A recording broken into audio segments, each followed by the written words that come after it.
Alors, bonsoir et bienvenue dans cette émission intitulée Pourquoi. Alors pourquoi, c'est la question que nous allons nous poser tout du long, mais avant, comment j'ai découvert ce film? Aussi étonnant que ça puisse paraître, à la télé.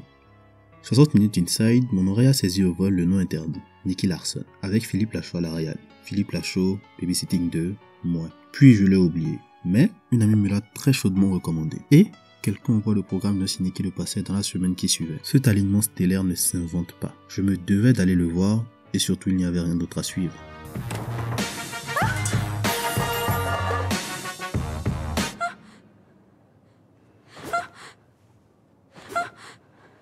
Alors, de quoi ça parle? Nicky Larson et le parfum de Cupidon est une adaptation française des aventures de notre nettoyeur préféré. Sa mission cette fois-ci? Mettre en sécurité le parfum de Cupidon, ayant la capacité de rendre amoureux de celui qui le porte n'importe qui. Mais le flacon se fait voler et il doit le récupérer dans les 48 heures, sous peine de rester amoureux de son employeur, Didier Bourdon.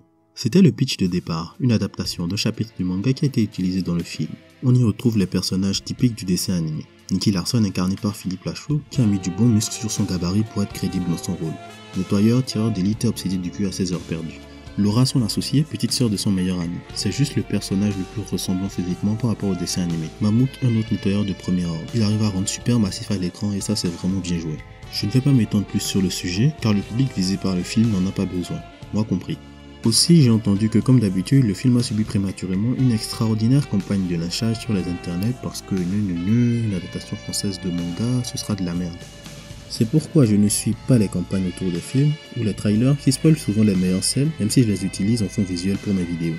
Je préfère y aller aussi neutre que possible pour rester ouvert et surprenable. C'est aussi pourquoi je prends la peine de vous expliquer comment j'ai connu le film, parce que ça influence beaucoup sur mes attentes et leur perception. Revenons au film et ce que j'en ai pensé. J'ai pensé le manga City Hunter en long, en large et de travers. J'étais prêt à taper au moins dérapage, donc si je devais décrire le film en 2 mots, ce serait générosité et nostalgie. Ce n'est pas le genre de film pondu au hasard, clairement. Je vous ai dit que c'était une adaptation d'un chapitre du manga, complètement faux, mais ça aurait pu. Philippe connaissait son sujet et lui a rendu un merveilleux hommage. Outre ses efforts personnels en tant qu'acteur, le soin et la qualité de l'œuvre finale montrent que tout le monde en avait quelque chose à faire. Mais ce n'est pas tout. Non content d'être une assez bonne comédie, il s'est permis de faire de très bonnes scènes d'action, non sans créativité. Énormément de références ont été parsemées ça et là, pas seulement sur l'œuvre d'origine, mais sur le Club Dorothée, les séries et acteurs associés. Des personnalités aux relations entre les personnages et même des scènes iconiques, je dois avouer que là mon cœur ne pouvait plus. Vous aurez votre dose de Nicky Larson, enfance et insouciance, frissons compris. L'humour est relatif, mais il y avait là un mélange de genres tellement différents que vous ne pourrez pas ressortir de la salle sans avoir ri au moins une fois et pardonner tout ce que vous pouviez avoir trouvé poussif. Tout n'est pas parfait néanmoins. Des références qui rallongent des scènes un peu inutilement, mais c'est juste un peu, donc c'est pas grave. Certaines qui manquent, mais ce n'est pas grave non plus, c'est le fanboy en moi qui les voulait ou qui n'a pas su les voir.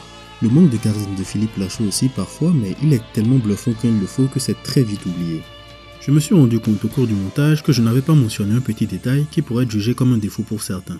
Il s'agit du fait que, spoiler alert, le film se passe en France et pas au Japon. Mais est-ce si grave si on retrouve l'esprit des personnages et qu'il n'y a donc aucune répercussion sur l'adaptation? En somme, c'était une très bonne expérience. Une très bonne comédie d'action française, sans doute la meilleure adaptation de Nicky Larson sur le marché et l'une des meilleures adaptations de manga. Mention spéciale à la bande son, je n'en dis pas plus. Alors ma note?